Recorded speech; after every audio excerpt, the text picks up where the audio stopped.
What a headshot! What a head! How's it guys, this is Dayvy, FPL, and welcome back to the Fantasy Premier League video here on my channel. Now in this video, I'll be going through my final draft for Game Week 1 of the FPL 2023/24 season. So if you guys are getting hyped because the current FPL season is about to kick off, if you guys don't know, it's the Friday night deadline, and I'll be doing my usual live stream 1 hour before the deadline. Now I just want to say this might not be my actual final team going into that Game Week 1 deadline. I still have a team selection coming up and probably a final team, as there are some preseason games still to take place. But I don't really think the team structure is going to differ too much from what you guys see in this video, and I've also given you guys a variation depending on what you guys prefer. So comment down below, how's your final draft actually looking? As throughout all my videos on the preseason, I'll be replying to every comment. So if you guys want me to rate your draft, have a question about who you should select, drop it in the comments down below and I'll get back to you as soon as possible. Otherwise, sit back, relax, and let's get into my final draft. Use Fantasy Football Fix to help win your mini leagues. Their new Elite XI tool helps you track the world's best managers live, giving you access to the minds of some of the best managers in the world with over 80 top 10k finishes. You'll get game week by game week analysis of their teams, as well as instant team change push notifications from their app, available on iOS as well as Android. Get started now for free using the link in the description and get free access to the Game Week 1 deadline.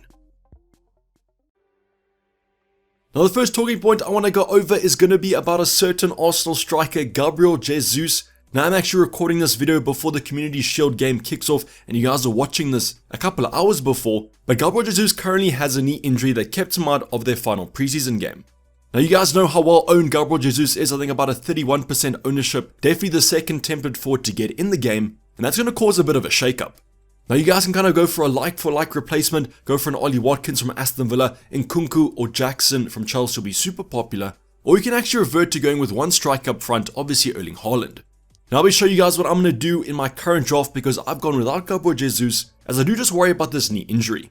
But if we do see him start in the Community Shield and Arteta comes out and says that he's perfectly fit for the upcoming season, he was rested as a precaution in that preseason game, then I might have second thoughts, as I actually do like him in my Arsenal triple up. But I just want to put this out there in case that you guys are wondering where Jesus is. If he makes a miraculous recovery and starts in that Community Shield game, then I probably would have him in my starting 11. But definitely kind of a big red flag here, because if he's going to continue with this knee injury throughout the opening game weeks of the season, maybe he misses one game week, starts the next, misses one, as they do look to rest him. But as I said, definitely kind of a shake-up of the current template, as everyone kind of owns him at the moment. So what are you guys doing with Jesus in your team? Now let's go on to the actual final draft, and the first thing I want to bring your guys' attention to is that if you want to support the channel, you guys can become a YouTube member. All Legend members get access to exclusive channels over my Discord server, but don't worry, there are still free channels for you guys to reach out to me, but I'll only be posting my transfers throughout the season to my Legend members. Otherwise, follow me on Twitter at DayvyFPL, as I do like the occasional tweet. Now the first big talking point I want to go over, and you guys can see it just above the kind of become a YouTube member, it's the money in the bank, and I'm left with 0.5 million. Now the reason I've done this, and I'll explain this at the end of the draft, is a few variations that I can go for, some upgrades in the defensive, midfield and forward departments, or I can simply use it on my bench. But with the current price points of players, you might want 0.5 to upgrade a certain option. For example, let's just say that you have a 7.5 striker at the moment, you want to get Ollie Watkins in Game Week 3, you obviously need 0.5 at a minimum.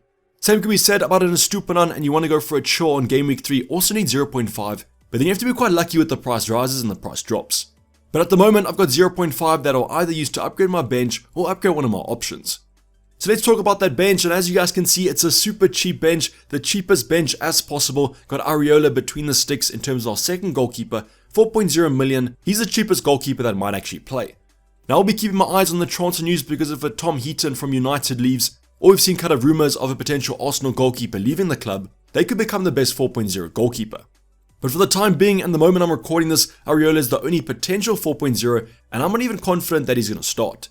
Then the rest of the bench, I've got two 4.0 defenders. I've got Baldock from Sheffield United and then Bayer from Burnley. Now both these two options, in my opinion, are kind of more reliable options in terms of game time. That's exactly what you guys want from a 4.0.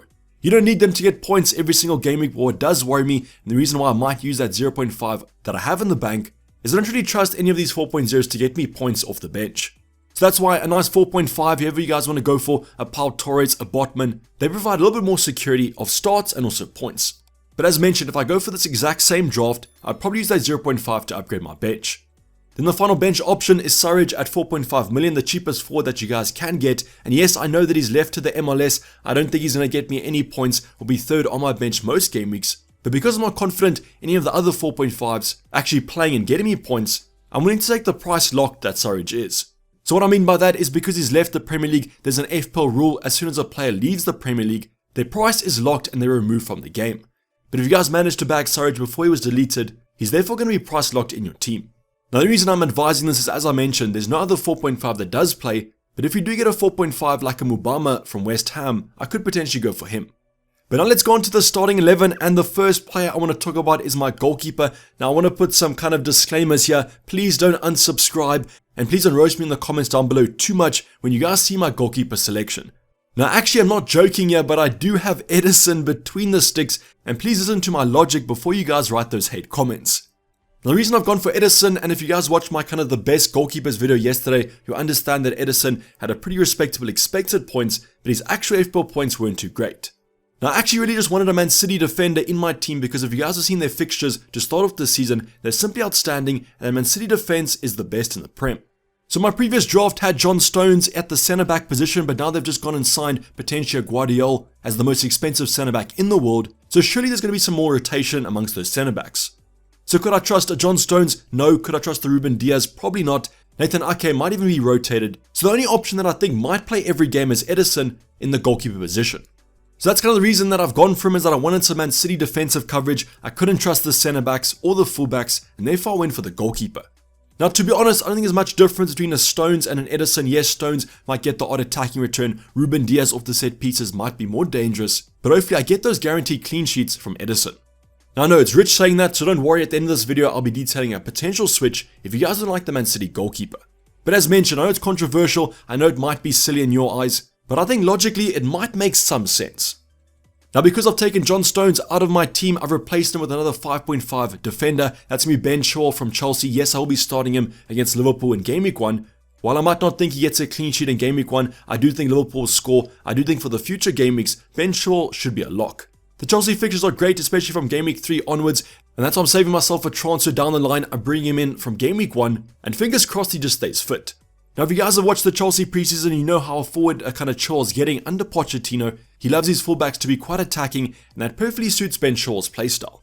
So almost a lock in my current team at 5.5 million. I think that he's going to be worth it. I think Chelsea options are underpriced because of their bad season last season, and I expect them to rebound this one.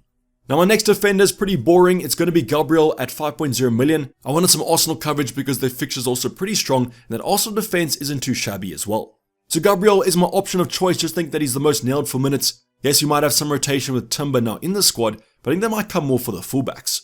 Now if you guys watched the best defender video, you'll know that Gabriel might not have the kind of best XG involvement. That's going to be Zinchenko, but I do trust Gabriel's minutes more.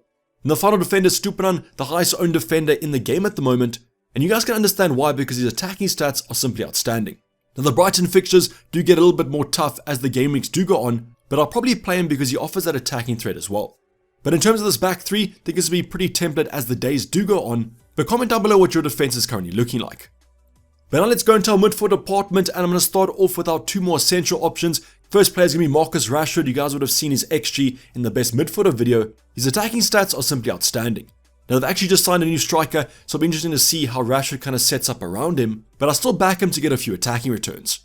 So in my opinion, the most essential player in the kind of midfield department, like United's fixtures, I think they should get off to a good start, and that's why I'm backing Marcus Rashford. And the second option's been in my team every single draft. It's Bukayo Saka, 8.5 million. Now the big thing that we discovered from that best midfielder video, go check it out if you guys haven't, a lot of insight was gauged from that, is that Saka's stats are actually the worst out of the midfielders. So if he didn't have penalties, I don't exactly know if I would be going for him. Odegaard and Martinelli both outperformed him, but because he has penalties, I'm going to go for him for the start. Now I still do back him to actually have a pretty good season even though his stats aren't that great, as Arsenal have favourable fixtures to start off the season.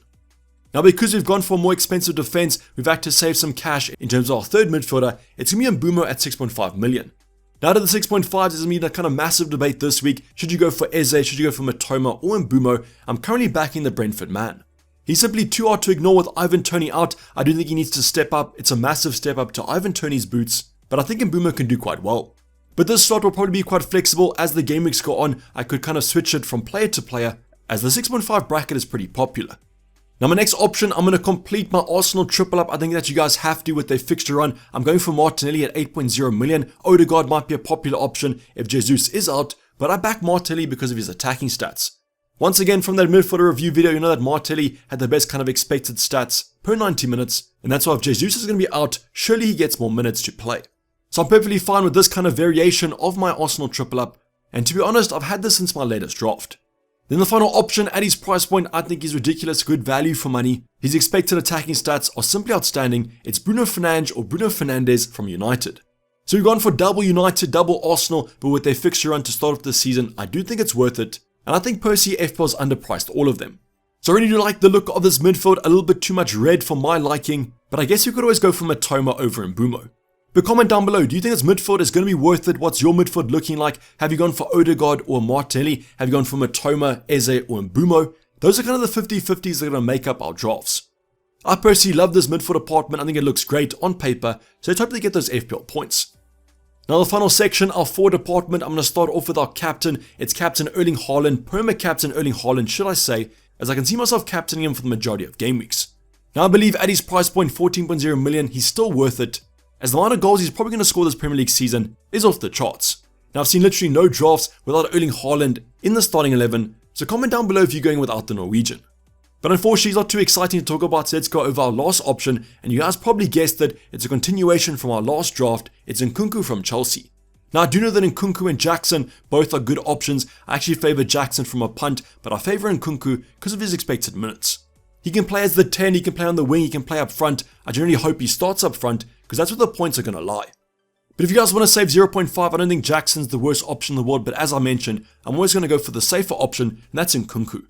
And this might be the position that I actually want that 0.5 for, because if Nkunku doesn't get off to a good start to the season, I might want to switch him to Ollie Watkins when Aston Villa's fixtures improve. So that 0.5 might come in handy to upgrade Nkunku to Ollie Watkins, but to be honest, when you guys see the starting 11, I might actually need the value on the bench.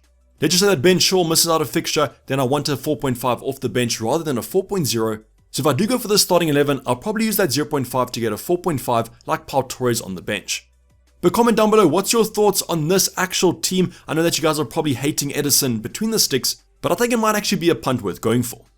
But if you guys do absolutely despise this draft because of who's at goalkeeper, I'm going to give you guys a variation that you might actually like. So let's take out Edison, take out Mbumo, and let's upgrade the midfielder and downgrade the goalkeeper.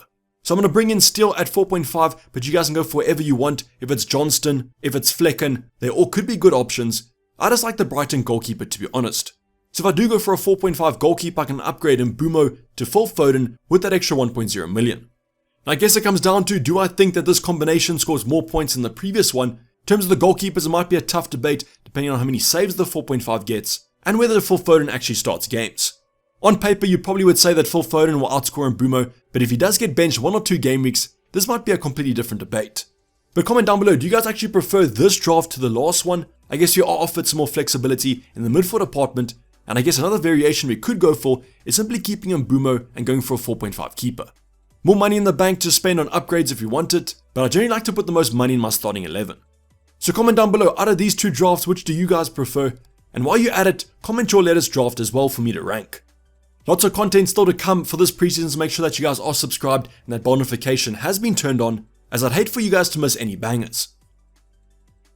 So post-production Dayvy going to hop on this track because I actually recorded this video with the aim of releasing it in the future, but we have had some very notable kind of updates. So the first update I want to go over is going to be Nkunku. So last night Chelsea played a game in the preseason against Dortmund. Nkunku got injured in about the 20th minute, came off with an apparent knee injury, but at the time of recording I don't know the exact extent of it. Pochettino came out and said that he'll be assessed over the upcoming days, so just keep that in mind, but obviously he was in this draft. Then the next player is going to be Gabriel Jesus. Now we've already covered his injury, but Arteta came out with more information and he actually confirmed that Jesus will miss the opening weeks of the season. So he's a definite kind of transfer out if you guys own him. You would have seen in this draft, I didn't own him though, already accounted for that fact, but I was trying to give you guys the update. Now the very important update is, let's just assume that Nkunku misses the start of the season. What will we do with that second striker spot? Well, for me it's kind of 3 options. The first option is a like-for-like switch. We're just going to go for Jackson at that centre forward position, as surely with Nkunku out, he gets more playing time. So that'll once again save us 0.5 million, so in the bank we'll have 1.0, which can help with the bench upgrades. Now the second option is to use that 0.5 in the bank. We will then move to Ollie Watkins at 8.0 million, as he's guaranteed to start pretty much every game. So more expensive price tag, not the best fixtures in the world, but I do trust Ollie Watkins, and his attacking stats are pretty decent. Then the third option is to simply downgrade Nkunku to a cheaper option. This could be Visa from Brentford, this could be João Pedro from Brighton. Those are kind of the two sensible kind of budget options, but I don't exactly know if I like that team structure. I really like the fact that I had a more expensive striker as the second position, because there are a few options in the future like a Callum Wilson that we could opt to go for. So in terms of the likeliness of those three options, definitely think kind of Jackson and Watkins are where it's at, but if I do want to go more budget, it's probably going to be Visa from Brentford. Just want to give you guys an update, as I said, post-production Dayvy. Now I'm going to hop off this track. Hopefully you guys enjoyed it. But this is basically going to wrap up the video, guys. Hopefully you guys did enjoy it. Please don't forget to like if you did and subscribe if you haven't subscribed yet. And I'll see you guys for loads of content coming up this week. Happy drafting, but I'm going to be signing off for now. This has been Dayvy FPL and I'm out. Cheers, bye.